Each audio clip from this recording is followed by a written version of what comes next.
Assalamualaikum warahmatullahi wabarakatuh. Perkenalkan, nama saya Nafajra Tamimi.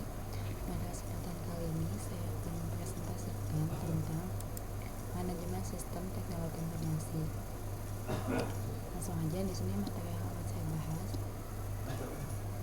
Yang pertama itu pendahuluan. Jadi sistem informasi atau teknologi informasi untuk menunjang efektivitas, produktivitas, dan efisiensi dari bisnis proses perusahaan. Kemudian merupakan komponen utama dari kesuksesan bisnis dan organisasi. Nah, adanya ledakan informasi ini dimana kita telah beralih dari masyarakat industrial ke masyarakat informasi. Itu informasi at your fingertips. Nah, kemudian fenomena knowledge worker, yakni orang-orang yang menghabiskan sebagian besar waktunya untuk menciptakan, mendistribusikan, dan memanfaatkan informasi. Selanjutnya itu komoditas informasi yang semakin mahal sehingga tuntutan untuk memanfaatkan informasi untuk kepentingan organisasi serta bagaimana mengelola informasi yang bermanfaat bagi organisasi. Nah, industrial versus informasi society. Nah, ditinjau dari sumber daya yang diolah masyarakat, industri membuat tenaga dan bahan bakar dalam masyarakat.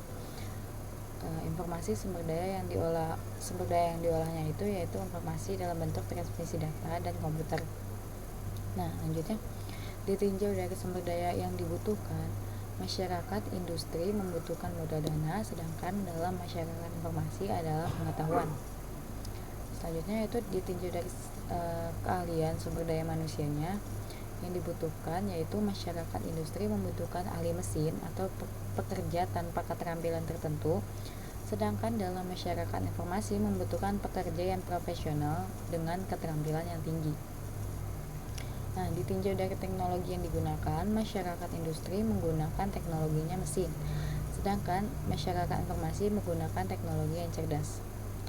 Selanjutnya ditinjau dari prinsip perkembangan, yaitu masyarakat industri menuju ke arah pertumbuhan ekonomi, sedangkan masyarakat informasi menuju ke penerapan pengetahuan dalam teknologi. Nah, selanjutnya itu manajemen dan informasi. Manajer itu bukan saja mengelola sumber daya fisik, tetapi juga sumber daya konseptual. Manajer memastikan bahwa data mentah yang diperlukan terkumpul dan kemudian diproses menjadi informasi yang berguna sesuai dengan orang yang tepat, dalam bentuk yang tepat, dan pada saat yang tepat. Kemudian aktivitas memperoleh informasi, menggunakan informasi secara efektif, dan membuangnya pada saat yang tepat disebut sebagai manajemen informasi. Nah, selanjutnya itu manajemen sumber daya, yaitu ada 4. Yang pertama acquire atau mendapatkan sumber daya, kemudian ada assemble atau prepare, yaitu mengumpulkan atau menyiapkan. Selanjutnya itu ada maximize use atau menggunakannya secara maksimal. Kemudian ada replace, yaitu mengganti atau membuang. Nah, selanjutnya itu para pemakai komputernya. Pada awalnya pemakai output komputer itu adalah pegawai administrasi di bagian akuntansi yang komputernya melakukan aplikasi pembayaran gaji, pengelolaan persediaan, dan penagihan. Nah, SIM itu bukanlah suatu sistem untuk memproduksi informasi untuk manajemen, melainkan memproduksi informasi sebagai alat pemecah masalah dan pengambilan keputusan. Kemudian para pemakai komputer itu meliputi internal, yaitu manajer, dan non-manajer adalah eksternal, yaitu perusahaan di luar organisasi, dan kemudian ada masyarakat luas atau publik. Nah, kemudian sistem itu apa? Jadi sistem itu sekumpulan unsur atau elemen yang saling berkaitan dan saling mempengaruhi dalam melakukan kegiatan bersama untuk mencapai suatu tujuan. Nah, model umum sistem yaitu pertama itu input, kemudian ada proses. Nah, dalam proses ini ada namanya kendala dan kontrol untuk proses. Kemudian selanjutnya akan menampilkan output untuk selanjutnya mencapai tujuan. Nah, setelah mencapai tujuan ini ada feedback yang diberikan kepada input. Nah, kemudian selanjutnya sistem informasi.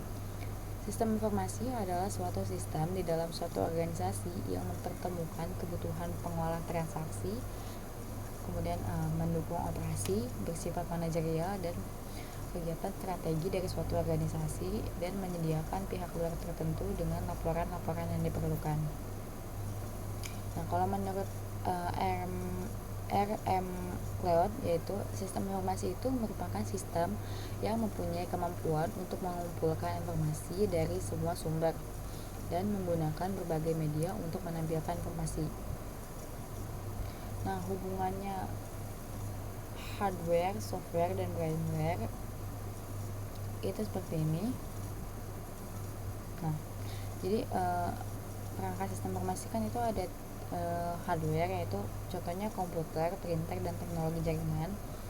Kemudian ada software, yaitu operating sistemnya, aplikasinya, utility, dan bahasa pemrograman yang digunakan. Kemudian ada brainware-nya, itu brainware itu orang yang menggunakan. Jadi software itu menghubungkan antara brainware dan hardware gitu. Nah, brainware itu ada clerical personil, kemudian ada first level manager, ada staff specialist, dan ada manajemen. Nah, kemudian selanjutnya ada data, yaitu dokumen atau bukti transaksi, kemudian ada nota, kwitansi, dan sebagainya. Yang kelima ada prosedur, yaitu manual book, prosedur sistem pengendalian intern. Nah, kemudian selanjutnya itu fokus sistem informasi. Jadi sistem informasi itu contohnya ada sistem pakar, dia fokusnya ke pengetahuan dari pakar. Kemudian ada sistem pendukung keputusan, yaitu fokusnya ke keputusan yang interaktif. Kemudian ada sistem informasi eksekutif, yaitu informasi untuk eksekutif. Selanjutnya ada sistem informasi manajemen, informasi bagi manajerial dan end user. Kemudian ada sistem pengolahan transaksi, fokusnya kepada data dan aktivitas bisnis. Nah, contohnya itu yaitu sistem pendukung keputusan, yaitu menyediakan dukungan informasi interaktif bagi para manajer dalam proses pengambilan keputusan. SPK menggunakan model-model analitik, basis data khusus, kemudian buah pikiran manajer sendiri, dan proses modeling interaktif. Nah, tujuannya apa sistem pendukung keputusan itu? Yaitu untuk membantu menyelesaikan masalah semi terstruktur, kemudian mendukung penilaian manajer, bukan mencoba menggantikannya. Kemudian meningkatkan efektivitas pengambilan keputusan manajer. Kemudian dalam pemrosesannya, SPK dapat menggunakan bantuan dari sistem lain seperti artificial intelligence, expert system, fuzzy logic, dan lain-lain. Nah, bedanya antara sistem informasi manajemen dan sistem pendukung keputusan, yaitu berdasarkan kriterianya itu dukungan terhadap keputusan. Sistem informasi manajemen itu informasi performansi organisasi. Nah, sedangkan SPK itu yaitu informasi dan teknik pengambilan keputusan untuk menganalisis problem tertentu. Kemudian dari bentuk dan frekuensinya, di sistem informasi manajemen itu bentuknya laporan periodik, ekspansi, demand, and push, kemudian ada respon. Sedangkan dari SPK yaitu query, respon, dan interaktif. Selanjutnya ada format informasi. Di SIM itu yaitu tertentu dan fix bentuknya. Nah, kalau SPK itu ada ad hoc dan fleksibel bentuknya. Nah, dari segi metodologi pengelolaan informasinya, informasi yang dihasilkan oleh SIM itu dari data bisnis, sedangkan dalam sistem pendukung keputusan itu informasi dihasilkan model analitik. Nah, pengelola sistem informasi ini dalam bisa dilihat dalam piramidnya ini, yang pertama itu dari yang paling bawah yaitu operator atau pemroses transaksi dan respon permintaan. Kemudian ada low management, yaitu perencanaan, pengawasan operasi, dan pengambilan keputusan. Kemudian ada middle management, yaitu perencanaan taktis dan pengambilan keputusan. Ada lagi yang paling atas yaitu top management, yaitu perencanaan strategis, kebijakan, dan pengambilan keputusan. Selanjutnya model hierarki manajemen. Contohnya untuk top manajemen itu neraca keuangan, pengembangan perusahaan. Dan untuk middle manajemen itu general ledger, tabel pendapatan, checklist, dan instalasi. Kemudian first line manager itu untuk operasional. Jadi contohnya itu kayak formulir pendaftaran kwitansi, kemudian berita acara, formulir pencatatan laporan lembur, dan lain-lain. Nah, kemudian untuk mengelola informasi, jadi manajer mengelola sumber daya fisik yang juga sumber daya konseptual. Manajer memastikan bahwa data mentah yang diperlukan terkumpul dan kemudian diproses menjadi informasi yang berguna. Manajer juga memastikan orang yang layak dalam organisasi untuk menerima informasi tersebut dalam bentuk yang tepat sehingga dapat dimanfaatkan. Kemudian manajer akhirnya juga membuang informasi yang tidak berguna lagi dan menggantikannya dengan informasi yang mutakhir dan akurat. Nah, ada lagi manajemen informasi. Fungsinya itu untuk memperoleh informasi, kemudian menggunakan informasi dengan efektif dan efisien, kemudian membuang informasi pada saat yang tepat. Nah, kemampuan SI untuk bisnis yaitu peningkatan produktivitas, pengurangan biaya, peningkatan pengambilan keputusan, peningkatan layanan ke pelanggan, pengembangan aplikasi strategis yang baru. Nah, kemudian komputerisasi. Mengapa perlu ada komputerisasi dan apa keuntungannya untuk menggunakan komputer? Apa bedanya pengelola data manual dengan komputerisasi? Oke. Jadi apa keuntungannya penggunaan komputer? Yaitu yang pertama itu cepat, tepat, dan akurat, mudah dipertanggungjawabkan, proses tidak lelah, efisien dan efektif, kemudian menyimpan data lebih besar, data mudah disimpan dan diakses, kemudian terprogram juga.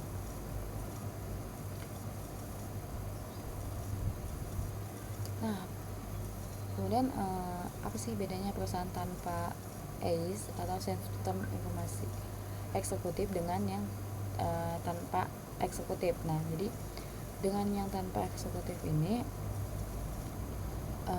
sistem-sistem itu masing-masing mempunyai jalurnya sendiri untuk menuju ke top manajemen.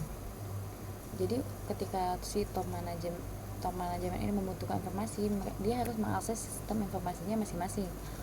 Sedangkan jika dia menggunakan ACE, nah di sini informasi dari sistem-sistem yang tersendiri tadi itu diolah dalam sistem informasi eksekutif sehingga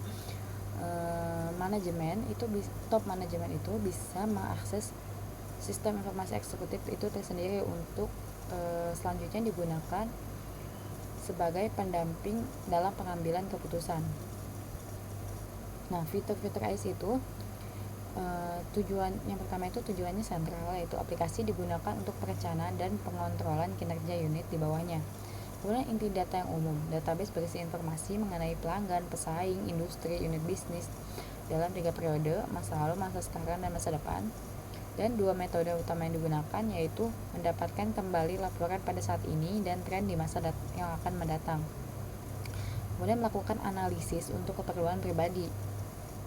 Nah, tujuannya ACE itu yaitu untuk mengintegrasikan data yang berasal dari sumber data internal maupun eksternal, kemudian melakukan transformasi data ke dalam bentuk summary laporan yang berguna. Nah, laporan digunakan oleh eksekutif untuk mengakses secara cepat laporan yang berasal dari seluruh perusahaan, departemen, sehingga dapat diperoleh pengetahuan yang berguna bagi eksekutif. Nah, laporan itu digunakan untuk menemukan alternatif solusi untuk menekan permasalahan manajerial dan membuat perencanaan keputusan untuk perusahaan. Oke, sekian presentasi dari saya. Kurang lebihnya mohon maaf. Wassalamualaikum warahmatullahi wabarakatuh.